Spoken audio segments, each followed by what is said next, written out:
د انعکاس میډیا ګرانو لیدونکو او اورېدونکو سلامونه. هیله ده رګ روغ او د ژوند پر ټولو چارو به برلاسی یاست. یو ځل بیا هم ستاسې په درنه حضور کې د مورید مې زړه کېدنول له اوومې برخې سره حاضر شوم. تمه ده چې دا برخه به هم راسره تر پایه واورئ.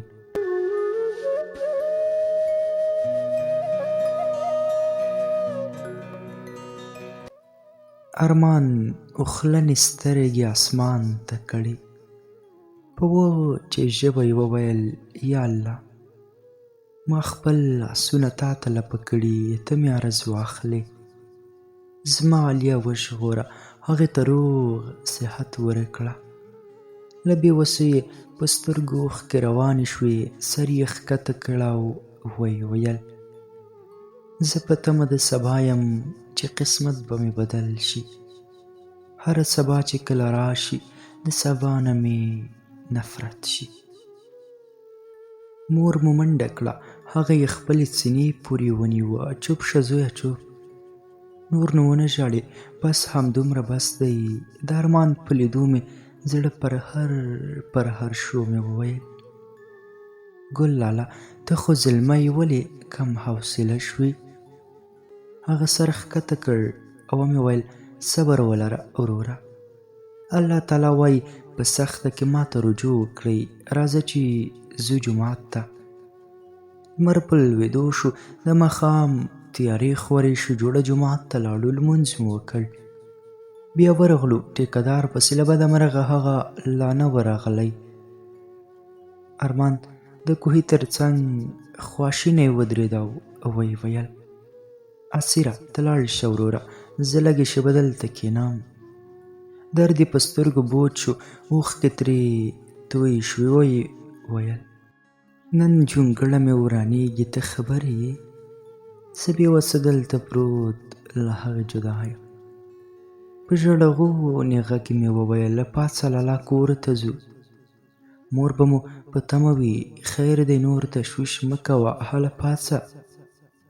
هغه پاڅېد او د کور په لور روان شو. کله چې انګړ ته داخل شو، مور مو هم له غمه خپل سر نیولی و او الله لاسګریوی یې کول. پام یې موږ ته شو، راشئ ګلونو ډوډۍ مې تیاره کړې. ارمان وویل زړه ته مې نه کېږي مورې، تاسو یې وخورئ. په کور کې خاموشي وه، چا وخوړه او چا نه. ورو ورو ټول سره ویده شو، خو د ارمان سترګې نه پټېدلې. هغه ته په کتو مې کله سترګې پټې شوې، هېڅ په ځان پوه نه شوم. سهار وختي مو مورجانې غږ وکړ ارمانه هله پاڅه زویه، د لمانځه وخت دی، اسیر هم پاڅوه، زه ورځم چې حمید پاڅوم. ارمان پاڅېد، زه هم له خوبه بیدار وم. څنګ ته مې راغی، ویل ای کوچنیه پاڅه جومات ته ځو. ورسره لاړم، لمونځ مې وکړ. وروسته له هغه بیا دفتر ته ورغلو. ارمان منشي ته وویل ټیکهدار راغلی که نه؟ هغه وویل نه لا تراوسه نه دی راغلی. ده له غوسې هغه له ګریوان ونیوه او ویې ویل ووایه کله به راځي؟ کله؟ 2 لاروي کسان راغلل او هغه یې ترې خلاص کړ. دغه ساعت عاقب له کوره د کار کالي راوړل او ویې ویل ګل لالا حوصله وکړه، راځه چې کار مو ډېر پاتې دی. په کار مو پیل وکړ، خښتې مو جوړولې، تقریبا د سهار 10 بجې وې. د علي خبر راغی چې هغه په حق ورسېده. ارمان آخ کړل، د امید ډیوه مې مړه شوی. علي ورځ تیاره شوه، رڼایي له بده ځمه. بې دیدنه ته زما ځینې جدا شوې، یاد لره زه ارمان له دې فاني نړۍ ته رځم. د خښتو قالب په خپل سر ووهه، وینو داره کړه. خو دی په ځان پوه نه و، په چوغو چوغو یې وژړل او همدا یې ویل: ولې دې جدا کړم یا الله، ولې زه د علي نه بغیر ژوند نشم کولی، ولې ای الله ولې؟ له خوبه مې په ژوندون یې لیدلی وای، اخ دا څه وشول ما سره. همدغه شېبه منشي پیسې راوړلې او ارمان ته یې وویل: دا واخله ټیکهدار راکړې. ارمان ایسته ګوزارې کړلې، څه پرې وکړم، د دې پیسو له امله ما علیا د تل لپاره له لاسه ورکړه، اوس مې نه دي په کار. د ارمان په حال کلک کلک زړونه په مات شو. په کور کې د غم ټغرې خور و، په هر لیور د ژړاګانو شور ګډ و. مور مو راسره وه، 3 وړه لاړو د هغې مړي ته. کور ته چې ورسېدو د علي ورور مخې ته راغی. ارمان خپلې سینې پورې ونیو او په ژړا شو. هغه ورته ویل: ارمانه، علیا سخته ناروغه شوې وه، تر اخري سلګۍ پورې یې ته یادولې، د ژړا پرته یې نور څه نه کول. تا ته وایم و ارمانه، ولې خاموش ولاړ یې؟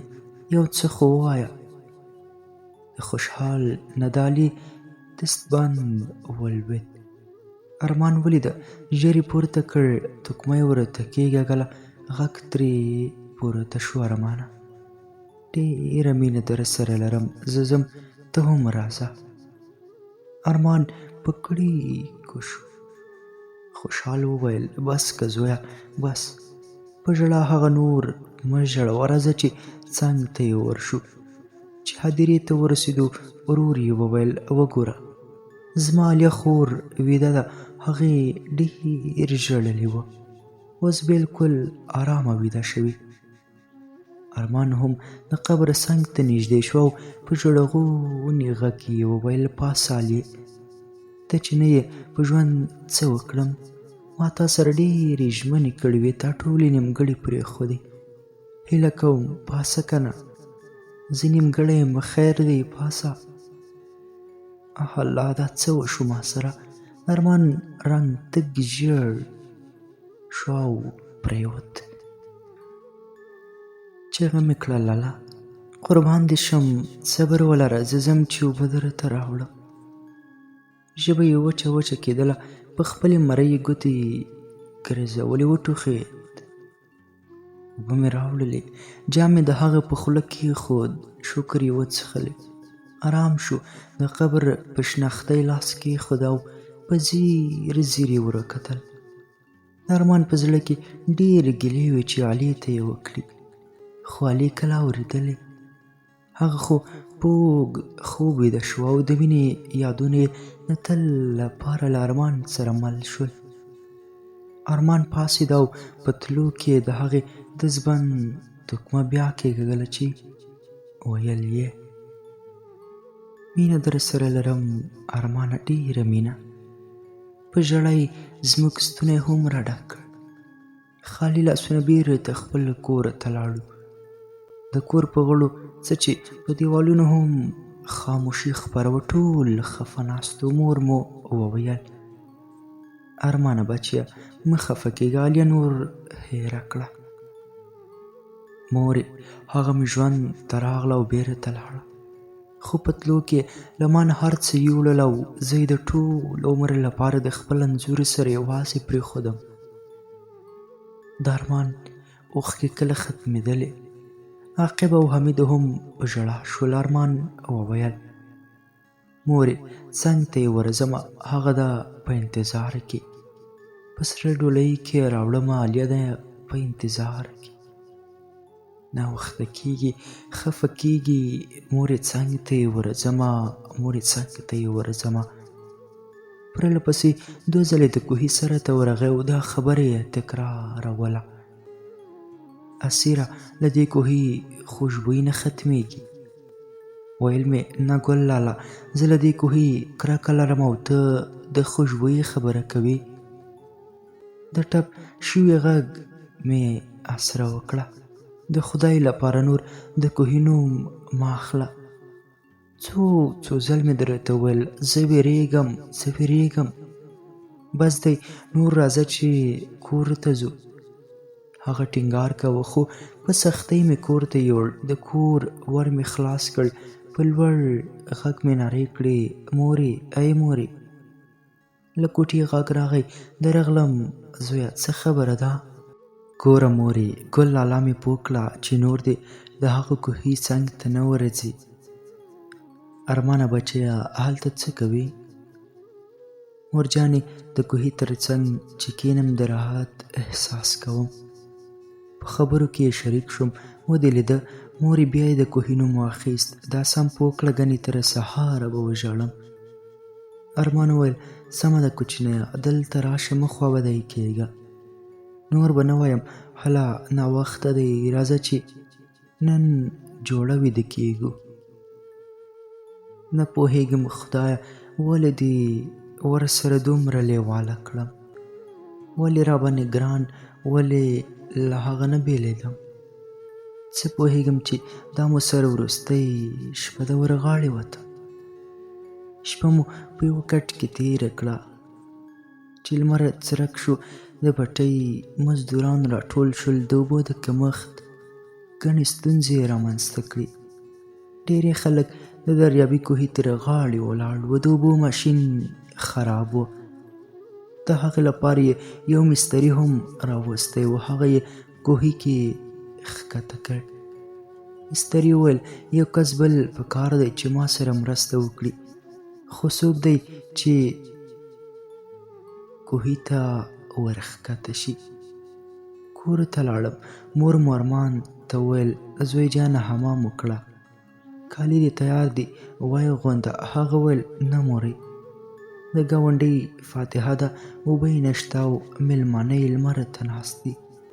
ورځم چې د اوبو او د سوري غم یې وکم چې راغلم بیا به یې واغوندم. ښه ده زویه برکتي شي بیا ژر راشه چې کالي دې پرېمینځم. په سترګو خوږې مورې دغه دی لاړم او وایي دغه دی راغلم. نارې مې کړلې صبر شه ګل لالا زه هم در سره ځم. راشه زما ساتونکې هسې هم ته ما یوازې نه پرېږدې. خو ګل لالا ته څه پوهېږې؟ تا باور نه لرم هسې نه چې کوهي ته ورشي. سمه ده د کوهي مجنون یې خوشبويي راځي. خوشبويي ځکه خو د ساتونکي په څېر در سره ګرځم. ګل لالا ته خو عالیا له لاسه ورکړه خو زه نه غواړم چې تا له لاسه ورکړم. اوس زما کوچنیه راشه چې نن دې په تندي ښکل کړم. ښکلې کړه او ویې ویل ته دلته کښېنه ګرانه زه لومړی سیوری جوړوم. ښه ده لالا. هغه لګیا شو سیوری یې جوړ کړ. واره د اوبو و. او مې ویل زما خبرې هېرې نه کړې نور به کوهي ته نه ورځې.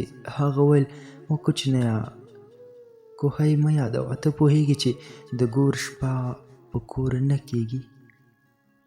چې به د ګور نوم مه اخله که نه. هغه وخندل او د کوهي په لور ډله کې روان شو. چیغه مې کړه ګل لالا موږ هلته نه ځو. ته راشه مړه نه ځو. څنګه نه ځو؟ په زور یې د کوهي سره ته بوتلم چې کتل مو مستري له کوهي نارې کړې یو کس بل ښکته کړئ که نه. ارمان بېواره وویل زه به ښکته شم. ژر مې چیغه کړه نه ګل لالا نه ته به نه ښکته کېږي. زه پوهېدم چې ته به همداسې یو کار کوې. هېڅ خبره نه ده کوچنیه زه خو یوازې مرسته ورسره کوم ته مه ورښکته کېږه. هغه اجل نیولی و زما یې کله منله. دې خو د علي څنګ ته ورتللو څو ورځو مې ورته زارۍ کولې دغه کوهي نه وېرېږم ته د دې تر غاړې مه کښېنه. خو ده به زما نه منله. همدا یوه خبره به یې کوله چې له دې کوهي ما ته خوشبويي راځي. ای ځوانې مرګه وروره مه ښکته کېږه لکه د ټال په لاسو یې ور ونښتم. په ژړا شوم چې ته به نه ښکته کېږې. هغه ښکل کړم او راغاړې یود ویې ویل سمه ده کوچینیه نه ښکته کېږم بس ته مه ژاړه وګوره نه ښکته کېږم له شاوخوا یې مشران راټول شول او زه یې ورټلم ته ولې نه پرېږدې چې دی ښکته شي دا خلک به څه څښي هغوی زورور شول ارمان ته یې زارۍ وکړې چې ته اوس د دې ماشوم لپاره نه ښکته کېږي هلته د مېلمنو څه حال دی هغوی تږي ناست دي موږ به ستا ورور سنبال کړو ته ور ښکته شه ارمان د هغوی ستونزو ته وکتل او زما ژړا یې هېره کړه خپل کمیس یې زما تر څنګ کېښود او کوهي ته ور ښکته شو د اوبو ماشین یې جوړ کړ وروسته له هغې مستري ارمان ته وویل ته لومړی وخېژه ارمان وویل نه ته وخېژه مستري راوښود نوبت د ده و د کټ بازو یې ور ښکته کولو چې ارمان چیغه کړه اخ ژر کوئ بازو ښکته کړئ ښاماره د باندې وتی هلئ ژر کوئ خلک وارخطا شول بازو یې ور ښکته کړ هغه پرې کېناست بازو خطرناکه جټکه وخوړله او له پورته نه دوه پښې خښتې وښویېدلې دوه درزونه د خښتو وشول او دریم درز د ارمانو چې هغه هم ورولوېده یو دم خاموشي شوه بازو یې کش کړ خالي و خلکو کوهي ته سر ور ټیټ کړ څوک نه ښکارېدل غږ یې کړل ارمانه وارمانه هغه د کوهي خوشبویي واخیست او غرق شو چیغه مې کړه ګل لالا څه شوې ولې دې زما خبره ونه منله ولې د ولاړو کسانو ګریوانونه مې کش کړل